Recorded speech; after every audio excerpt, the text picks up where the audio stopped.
네, 우리는 계속해서 수요예배 시간에 사도행전의 말씀을 계속해서 쭉 살펴보고 있습니다. 지금까지 사도행전의 말씀을 함께 쭉 살펴보아서 아시겠지만 하나님의 계획 그리고 하나님의 목적은 복음이 특정한 한 장소에만 국한되어서 머무는 것이 아닙니다. 예수께서 태어나셨고 사역하셨고 죽었다가 부활하셨던 장소인 예루살렘에만 복음이 한정되어 있지 않고 예루살렘을 넘어서 땅끝까지 복음이 전파되는 것이 하나님의 계획이자 하나님의 목적입니다. 그래서 복음이 세계로 뻗어나갈 중심지가 필요했었는데 그곳이 바로 안디옥에 세워졌었던 안디옥 교회입니다. 사도행전에 보면 교회가 부흥하는 것을 우리가 자주 목격을 하게 되죠. 하나님께서 믿는 자들을 날마다 더하여 주셨고 교회가 성장했고 말씀이 흥황하는 것을 우리는 쉽게 볼 수 있습니다. 누가는 이러한 부흥을 주께서 믿는 자들을 날마다 더하여 주셨다라고 기록을 함으로써 분명 하나님이 하신 일이라고 그렇게 이야기를 하고 있습니다. 그렇다면 하나님이 교회에 이런 특별한 부흥을 허락하신 그 이유가 무엇일까요? 바로 복음을 전하기 위함입니다. 하나님이 허락하신 교회의 부흥 그리고 교회의 강성함은 자축하라고 주신 것이 아닙니다. 교인이 늘어나고 또 늘어난 재정으로 많은 행사를 하고 건물도 높이 넓게 지어서 그저 우리끼리 좋아라고 하나님께서 교회 가운데 특별한 부흥을 허락하시는 것이 아니죠. 복음을 전하는 것에 힘을 주기 위해서 하나님이 부흥을 허락하셨습니다. 사도행전 말씀을 통해서 이 사실을 우리의 마음에 깊이 새길 수 있기를 바랍니다. 코로나 이후 여전히 어려운 상황이 계속되고 있지만 작년과 올 한 해 우리 교회는 행복의 초대를 진행함으로써 참된 행복이 필요한 이들에게 복음을 전함으로써 하나님의 계획 그리고 하나님의 목적에 우리는 순종했습니다. 원하옵기는 시간이 지날수록 우리의 이 순종이 희미해져 가는 것이 아니라 계속해서 이어져 갈 수 있기를 소망합니다. 하나님께서 우리 교회 가운데 믿는 자들을 더하여 주시고 말씀이 흥황하며 또 기도의 불길이 꺼지지 않게 하시는 이유가 복음을 전하는 것임을 잊지 마시기 바랍니다. 예루살렘에서 시작된 복음이 사마리아와 온 유대를 넘어 안디옥 교회에 전해졌고 그 바통을 이어받은 안디옥 교회가 하나님의 뜻에 순종하여 복음을 전했듯이 우리도 믿음의 선배들로부터 바통을 받았으니 복음을 전하는 일에 힘쓰는 성광교회가 될 수 있기를 주님의 이름으로 축원드립니다. 13장에 나타난 안디옥 교회를 한번 보십시오. 하나님의 은혜로 부흥을 경험한 안디옥 교회가 한 것이 무엇입니까? 지난 시간에 우리가 보았듯이 하나님의 복음을 땅끝까지 전할 선교사를 파송하는 것이었지 않습니까? 안디옥 교회는 금식하며 기도하며 예배하던 중에 바나바와 바울을 세웠고 그들을 선교사로 파송했습니다. 그리고 오늘 본문을 보면 아시겠지만 이 두 사람이 처음 방문을 한 곳은 구브로라고 하는 섬입니다. 화면에 있는 사진을 한번 보시면 바울의 1차 전도 여행 그 경로를 잠깐 확인할 수 있는데요. 잠깐 작게 보일 수도 있지만 안디옥에서 서쪽으로 조금 떨어진 곳에 구브로라고 하는 작은 섬이 위치해 있습니다. 바나바와 바울 그리고 그들과 함께하였던 수행원 요한은 안디옥에서 파송을 받아 항구가 있는 실루기아로 내려가서 배를 타고 구브로 섬 동쪽에 있는 살라미에 도착했습니다. 그리고 그곳에 있는 여러 회당에 들어가서 하나님의 말씀을 전했고 그대로 섬을 가로질러서 섬 서쪽에 있는 바보라고 하는 도시에 도착을 했습니다. 이 살라미에서 바보까지 거리가 약 180km이고 여행자가 보통 하루에 25km 내지 30km 정도를 도보로 걸었다고 사람들이 주장을 하는데요. 그러니까 이들이 약 한 7일, 일주일 정도간 구브로 섬을 통과하며 복음을 전했습니다. 바보에는 총독 서기오 바울이라고 하는 그 인물이 있었고 그 옆에는 바예수 또는 엘루마라고 하는 한 사람이 있었는데 이 사람에 대해서 본문 6절 중반절은 이렇게 이야기를 하고 있습니다. 바예수라 하는 유대인 거짓 선지자인 마술사를 만나니라고 말입니다. 그리고 8절 상반절은 엘루마라는 단어를 마술사라고 번역을 하였는데 옛 번역은 이 단어를 마술사라고 번역을 하지 않고 박수라고 번역을 했습니다. 왜 우리나라 한반도의 역사 가운데에서도 부여나 삼국시대에 왕 옆에 있으면서 점을 쳤었던 자들이 있었죠. 예전에 한창 인기를 끌었었던 드라마 중에 왜 주몽이라고 하는 드라마나 저번까지는 아니지만 몇 년 전에 개봉을 했었던 영화 중에 안시성이라고 하는 영화가 있죠. 그 드라마나 영화를 보게 되면 지도자 옆에는 항상 신녀들이 있습니다. 이들은 지도자 옆에 있으면서 개인뿐만 아니라 나라와 미래가 어떻게 될지 점을 치거나 또 조상으로부터 직접 계시를 받아서 길흉화복을 점쳤죠. 지금 바보라고 하는 도시에 있는 바예수가 바로 그러한 역할을 했었던 인물입니다. 바나바와 바울이 바보에 있을 때의 총독은 그들을 불러서 하나님의 말씀을 더욱더 듣고자 했습니다. 7절 중반절의 말씀을 보시죠. 서기오 바울은 지혜 있는 사람이라 바나바와 사울을 불러 하나님의 말씀을 듣고자 하더라. 그런데 바예수가 이것을 방해했습니다. 8절을 보시죠. 이 말숫사 엘루마는 그들을 대적하여 총독으로 믿지 못하게 힘쓰니, 바예수 입장에서 보면 이러한 반응은 어떻게 보면 지극히 당연한 반응이라고 할 수 있죠. 왜냐하면 그들이 전했었던 하나님의 말씀을 총독이 듣고 행여라도 혹시라도 예수를 믿게 된다면 총독이 자신의 마술이나 예식에 관심을 보이지 않을 것이고, 그렇게 된다면 자신은 더 이상 필요 없는 존재가 될 것임을 너무나도 잘 알고 있었기 때문입니다. 쉽게 말하면 밥줄이 끊길 위험이 있었기 때문에 바예수가 적극적으로 저항을 했던 것이죠.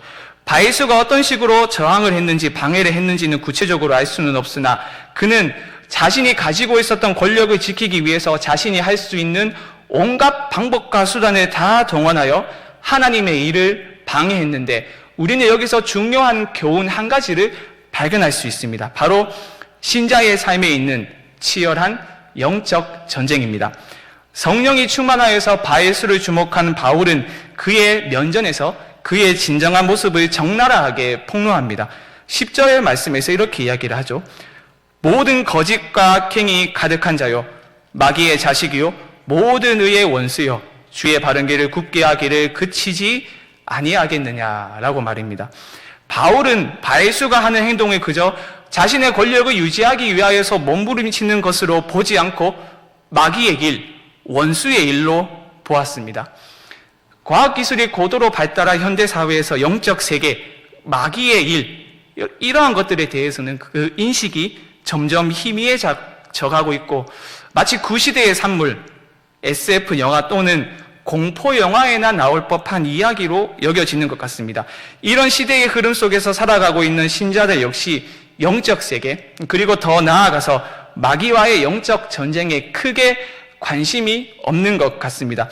물론 그렇다고 해서 이 땅에서 일어나는 모든 일을 영적으로만 해석하는 것 또한 매우 위험한 일이겠죠. 제가 청년 때 출석을 하고 있었던 교회 금요기도회 때 한 강사 목사님이 오셨습니다. 평소처럼 열심히 찬양을 하고 말씀 듣고 기도하고 하는 시간을 가졌었는데요. 기도회를 하는 시간에 강사 목사님께서 안수기도를 받고 싶은 사람은 강단 앞으로 올라오라고 그렇게 요청을 했습니다. 이야기를 하니까 특별히 열심히 있는 몇몇 사람들이 올라가서 안수기도를 받았었는데요. 저는 안수기도를 받지 않고 그냥 기도를 좀 하다가 나왔는데, 안수기도를 받은 한 전도사님의 이야기를 들어봤는데요. 그 전도사님이 배가 조금 나왔습니다. 배가 조금 나왔고 그 강사 목사님께서 그 자리에 한번 누워보라고 이야기를 했습니다. 그러니까 배가 나온 이유가 뱃속에 아기 귀신이 있어가지고 배가 나온 것이라고 이야기를 하며 누워있는 상태에서 그 배 위에 올라가서 배를 밟았다라는 이야기를 제가 들었거든요. 제가 알기로는 그 전도사님의 배가 나온 이유가 아기 귀신이 있어서가 아니고 야식을 굉장히 많이 그리고 자주 먹었기 때문에 배가 나온 것으로 제가 그렇게 알고 있는데요. 그 황당한 이야기처럼 들리지만 한국 교회는 지난 몇 년간 귀신론과 같이 잘못된 지식 때문에 큰 혼란에 빠졌던 적이 있었고, 어쩌면 그런 사례들에 대한 반작용으로 영적 세계에 대한 관심이 사라진 것은 아닐까 조심스럽게 생각을 하게 됩니다. 이러한 시대의 흐름에 상관없이 우리는 성경이 어떻게 이야기를 하고 있는지, 성경이 우리에게 어떤 교훈을 주고 있는지에 대해서 귀를 기울여야겠죠.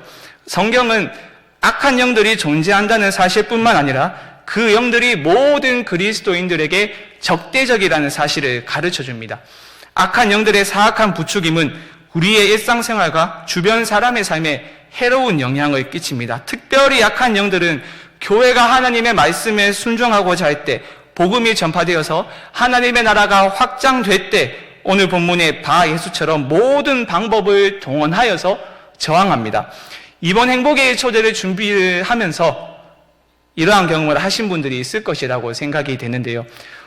불과 몇 주 전까지만 해도, 며칠 전까지만 해도 교회에 올 수 있다는 확답을 받았는데 바로 전날에 연락이 와서 급한 사정이 생겼다거나 남편 또는 와이프 때문에, 그리고 자녀 때문에 도저히 내가 갈 수 없다거나, 교회에 와서 예배도 드리고 목사님의 설교도 참 좋았고 특송가 설교를 듣고 나도 모르는 어떤 울컥한 감정과 눈물이 내 눈에서 쏟아져 나왔지만, 과거에 내가 절에 다녔는데, 혹은 부모님이 자녀가 절에 다니고 있는데 내가 교회에 가도 되겠느냐, 이러한 반응들, 그 외에도 여러 반응들 우리는 듣지 않았습니까? 분명 이러한 반응들의 배후에는 그리스도의 복음이 확장되는 것을 싫어하고 방해하는 사탄의 방해와 관계가 있습니다. 그렇다면 여러분은 하나님의 계획을 방해하는 마귀와 악한 영들의 세력을 인정하십니까? 물론 성경의 가르침을 받아들이는 사람이라면 마귀와 악한 영들의 그 존재 자체를 부인하지는 않을 겁니다. 그러나 그리스도인들 중에도 마귀와 악한 영들의 존재를 인정하면서도 그들이 우는 사자같이 두루 다니며 삼킬 자를 찾는 대적이라는 사실을 잊어버리고 안이하게 사는 사람들이 적지 않습니다. 우리는 마귀와 악한 영들의 존재를 인정하는 것에 그칠 것이 아니라 그들이 우리를 공격하는 대적이라는 사실을 인식하고 경각심을 가지는 그 자리까지 나아가야 합니다. 기억하십시오. 신자는 그리스도의 형상을 지니고 있고 하나님이 만드신 바 그리스도 예수 안에서 선한 일을 위해 지으심을 받았고 사탄의 권세로부터 건짐을 받은 자들이기 때문에 사탄의 증오를 살 수밖에 없습니다. 우리는 사탄을 과대평가해서는 안 되지만 그렇다고 또 과소평가해서도 안 됩니다.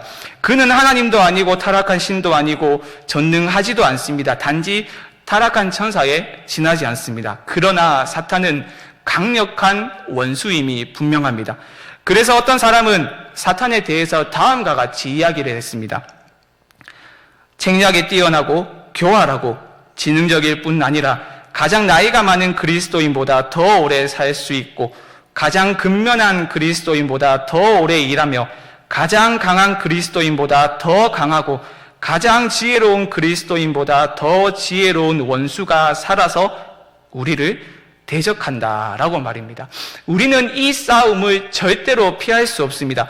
좋든지 싫든지 우리는 현재 전쟁 중에 있습니다. 비록 눈에 보이지는 않지만 수많은 사탄의 강력한 군대와 한데 뒤엉켜 육탄전을 매일의 삶에서 벌이고 있습니다.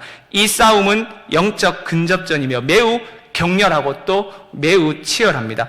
그런데 치열한 전쟁터에 있음에도 불구하고 어떻게 보면 총성만 없을 뿐이지 우리의 모든 삶이 치열한 전장이라고 할 수 있는데 자신이 전장에 있음을 깨닫지 못하는 경우가 있습니다.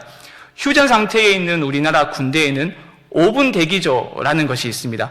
언제 발생할지 모르는 비상사태에 대비해서 일과 시간이 끝나고도 위장크림을 바르고 단독군장을 착용하면서 그렇게 생활을 하는데요. 현재 이 땅에 존재하는 교회의 상태가 바로 이 5분 대기조와 같습니다. 이 땅의 교회는 치열하게 전투하는 교회입니다.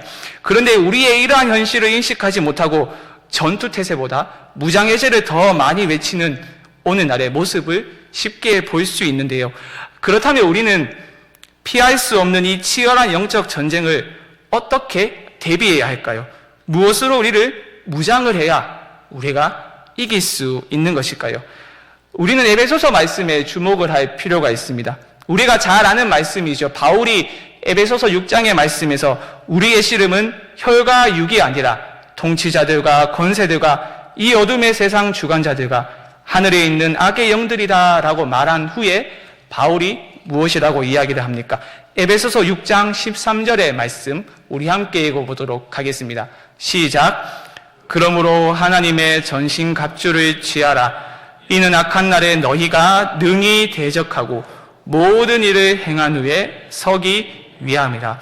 그러면서 머리에서 발끝에 이르기까지 각 신체에 필요한 장비들을 바울이 나열을 하는데, 그가 말한 장비 중에 유일한 공격 수단이 있죠. 그것이 무엇입니까? 바로 성령의 검, 곧 하나님의 말씀입니다. 이어지는 에베소서 6장 17절에서 바울이 이렇게 이야기를 합니다. 성령의 검, 곧 하나님의 말씀을 가지라 라고 말입니다. 다른 장비들은 적의 공격을 막기 위해서 착용하지만 성령의 검은 적의 심장부를 강타할 수 있는 유일한 무기입니다. 오늘 본문의 말씀을 한번 보십시오. 바예수의 도전이 있을 때에 바울이 어떻게 반응을 했습니까? 그는 바예술의 멱살을 잡으면서 라이트, 레프트, 어퍼컷, 바디샷을 때리지 않았습니다. 그는 말씀으로 그를 책망하며 제압했습니다. 본문 10절과 11절 상반절의 말씀을 다시 보시죠. 이르되 모든 거짓과 악행이 가득한 자요, 마귀의 자식이요, 모든 의의 원수요, 주의 바른 길을 굳게 하기를 그치지 아니하겠느냐. 보라, 이제 주의 손이 내 위에 있으니 내가 맹인이 되어 얼마 동안 해를 보지 못하리라 하니, 그리고 이 말이 끝나기가 무섭게 안개와 어둠이 바예수를 덮어서 그는 앞을 보지 못하게 되었고, 이를 본 총독은 주의 가르치심을 놀랍게 여기며 예수를 믿게 되었습니다. 결국 오늘 본문에서 강조가 되고 있는 것이 무엇입니까? 사탄의 진이 아무리 견고하더라도 그 어떤 견고한 진을 파괴하고 무너뜨리는 하나님의 말씀의 능력이 강조가 되고 있지 않습니까? 오늘 본문에서 하나님의 말씀 또는 이와 유사한 단어가 계속해서 반복해서 언급되는 것을 우리가 확인을 할 수 있는데요. 짧은 본문의 말씀에서만 하나님의 말씀이 3번 언급되었습니다. 5절 상반절에서도 하나님의 말씀이 언급되었고요. 또 7절 하반절에서도 하나님의 말씀이 언급되었고, 마지막으로 12절에서는 주의 가르치심이 언급되었습니다. 사랑하는 여러분, 그렇습니다. 하나님의 말씀은 사탄의 진영을 초토화할 수 있는 강력한 무기입니다. 성령의 검, 곧 하나님의 말씀을 사탄을 대적하는 데에 필요한 명확한 지침과 강력한 동기와 풍성한 격려와 교훈적인 사례들을 우리에게 제시합니다. 그렇기에 신자는 떡으로만 살아갈 것이 아니라 하나님의 모든 말씀으로 살아가야 합니다. 우리는 말씀을 매일 읽고 묵상하고 말씀을 배우기에 힘쓰고 말씀을 암송함으로써 성경에 익숙해져야 합니다. 그렇게 할 때에 손에 들고 있는 하나님의 검을 날카롭게 유지할 수 있으며, 날마다 성경의 진리를 우리가 실천하며 살아감으로써 말씀의 검을 반짝반짝하게 닦을 수 있습니다. 날이 무딘 검으로 상대방의 목을 벨 수 없듯이 날카롭게 유지되지 않은 성령의 검으로 사탄의 진영을 초토화시킬 수는 없는 것이죠. 우리가 말씀을 읽지 않고 묵상하지 않고 배우지 않고 암송하지 않는다면 어린아이가 가지고 노는 장난감 칼로 사탄을 위협하는 것과 똑같습니다. 사탄이 얼마나 가소롭고 하찮다는 듯이 우리를 바라보겠습니까? 17세기 영국에서 활동을 했었던 청교도 중에 존 버년이라고 하는 사람이 있는데요. 이 사람이 그 유명한 책 철로 역정을 쓴 사람입니다. 한 번쯤은 이 책을 보시지 않았을까 생각이 되는데요. 몇 년 전에는 애니메이션으로 영화로도 나왔기 때문에 많은 분들에게 친숙하리라 생각이 됩니다. 주인공 크리스천이 순례의 길을 떠나는 중에 아볼루온을 만나게 되는데, 이 아볼루온은 계시록 9장 11절에 나오는 무적행의 사자입니다. 이 아볼루온이 주인공 크리스천의 앞길을 막으며 위협을 할 때에 크리스천의 반응이 우리에게 큰 교훈을 주는데요. 존 버녀는 그의 책에서 이렇게 말을 합니다. 한번 들어보십시오. 아볼루온은 마지막 일격을 가해 이 선한 사람을 완전히 끝장내려 했지만, 크리스천은 다행히도 하나님의 도우심 덕분에 민첩하게 손을 내밀어 자신의 검을 움켜쥐고, 나의 대적이여 나로 말미암아 기뻐하지 말지어다. 나는 엎드려질지라도 일어날 것이요 라고 외쳤다. 그 말과 함께 치명적인 공격을 가하니 아볼루온은 심한 상처를 입고 움츠러들었다. 그런 사실을 눈치챈 크리스천은 이 모든 일에 우리를 사랑하시는 이로 말미암아 우리가 넉넉히 이기느니라 라고 외치면서 다시 공격을 가했다. 그러자 아볼루온은 용의 날개를 펼치고 신속하게 도망쳤다라고 그의 책에서 기록을 하고 있습니다. 사랑하는 여러분, 우리는 하나님이 허락하신 이 강력한 무기를 한쪽 구석에 그냥 처박아두고 방치해 두어서는 안 됩니다. 하나님이 강력한 무기를 우리에게 이미 주셨는데 그것을 사용하지 않는다면 어리석은 행동이 아닐 수 없겠죠. 마귀는 어느 날에도 온갖 괴계와 술책을 사용하여 공격과 틈을 노리고 있는데 우는 사자같이 두루다니며 삼킬 자를 계속해서 찾고 있는데 강력한 무기가 없다면 어떻게 되겠습니까? 전쟁터에 나갔는데 총을 들고 가지 않은 것과 똑같지 않겠습니까? 명심하십시오. 마귀의 온갖 괴계와 술책을 이길 수 있는 유일한 방법은 활력이 있어 좌우에 날선 어떤 것보다 예리하여 혼과 영과 관절과 골수를 찔러 쪼개기까지 하는 능력 있는 하나님의 말씀으로 대적하는 방법밖에 없습니다. 그러므로 여러분의 내면을 하나님의 말씀으로 채우십시오. 우리가 하나님의 말씀으로 배부르고 그분의 말씀이 내 안에 가득할 때에 우리는 비로소 성령으로 충만할 수 있습니다. 성령은 하나님의 말씀과 따로 분리되어서 역사를 하지 않습니다. 성령은 항상 하나님의 말씀과 함께 역사하기 때문에 말씀 충만이 곧 성령 충만합니다. 우리는 성령으로 충만하기를 다들 원하죠.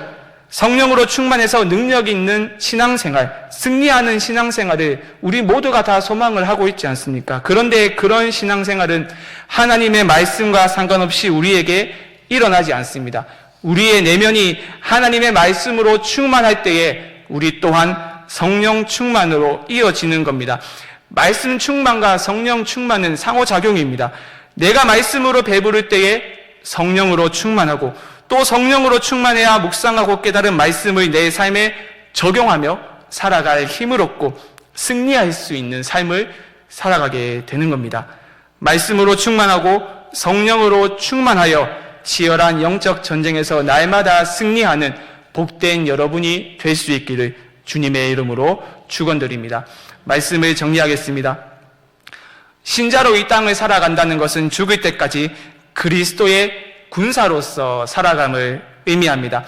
그래서 만약 이 땅에서 우리의 삶이 어려움 없이 그저 평탄하다가 끝난다면 내가 과연 그리스도인이 맞는지 내 스스로의 정체성부터 우리는 돌아보아야 합니다.